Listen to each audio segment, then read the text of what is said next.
Olá, sou Tânia Rossi, neurocirurgiã, médica especialista em dor, e queria falar um pouquinho sobre as manifestações neurológicas do COVID. Um dos principais sintomas é a perda do olfato e do paladar. E o que significa isso? Não é por obstrução nasal, mas sim por uma neurite, que é uma inflamação do nervo olfatório e das papilas gustativas, que é enviada por um outro par craniano. A outra manifestação não tão comum é a cefaleia, a dor de cabeça. Tá? Em torno de 8 até 23% foi relatado a associação de apenas dor de cabeça ou sintomas inespecíficos.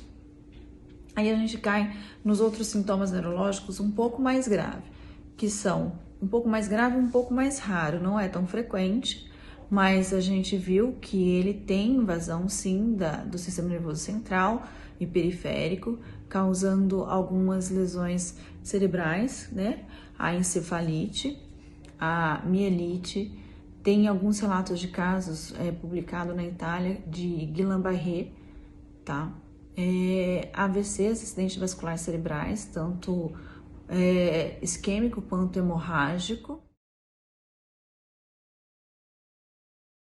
São todas alterações neurológicas que são compatíveis com quadros virais.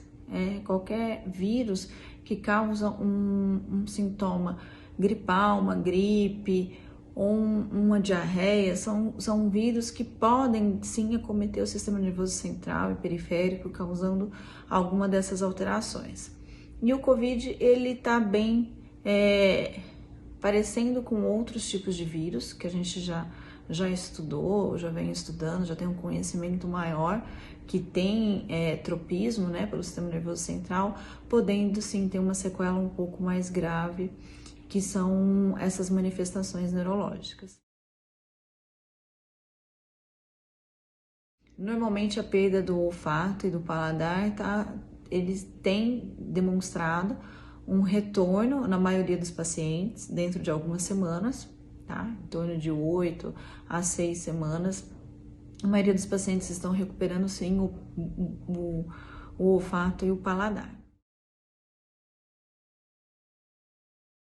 O vírus, na sua forma nova, mutável, a gente não sabe como que ele vai reagir daqui a alguns anos, daqui a algum tempo no nosso organismo para quem já teve a doença. A gente não tem nem a certeza da imunidade ainda desse vírus, né?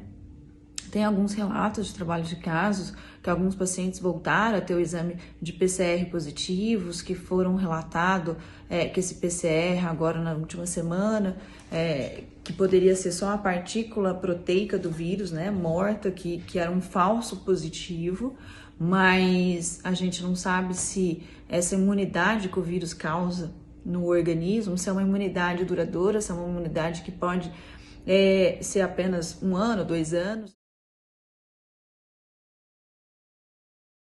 Tem alguns trabalhos que mostram um relato de aumento de incidência em paciente com esclerose múltipla com alguma outra cepas de coronavírus, né? Não essa. Então não dá para a gente ter certeza se como esse vai reagir no nosso organismo.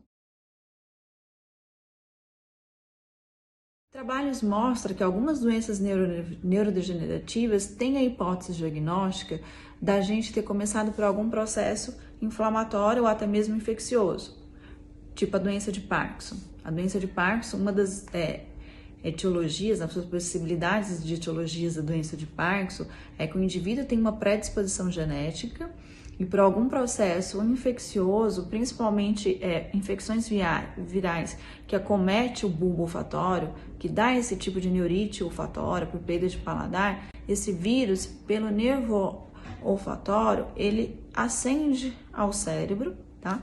E ele vai para o núcleo desse nervo. E o núcleo desse nervo, ele está bem na base do cérebro. E que pode desencadear um processo neuroinflamatório. Que para alguns indivíduos que têm predisposição genética, isso pode ser gatilho para o desenvolvimento de algumas doenças neurodegenerativas, tipo esclerose múltipla, doença de Alzheimer, doença de Parkinson. Isso são teorias, não tem nada comprovado. Mas como a gente já percebeu que o coronavírus também tem um certo tropismo para o sistema nervoso central, a gente não sabe como que vai reagir daqui a alguns anos. Mas existe sim a possibilidade da gente ter um aumento de incidências neurodegenerativas, então realmente não é tão bom a gente se contaminar com o coronavírus, nem se a gente for grupo de risco, se não for grupo de risco, porque a gente não sabe a longo prazo como esse vírus vai reagir no nosso corpo, tá? Se ele vai causar uma neuroinflamação, que pode ser gatilho para algumas doenças neurodegenerativas, alguns distúrbios neuropsiquiátricos, que poderemos desenvolver ao longo do tempo.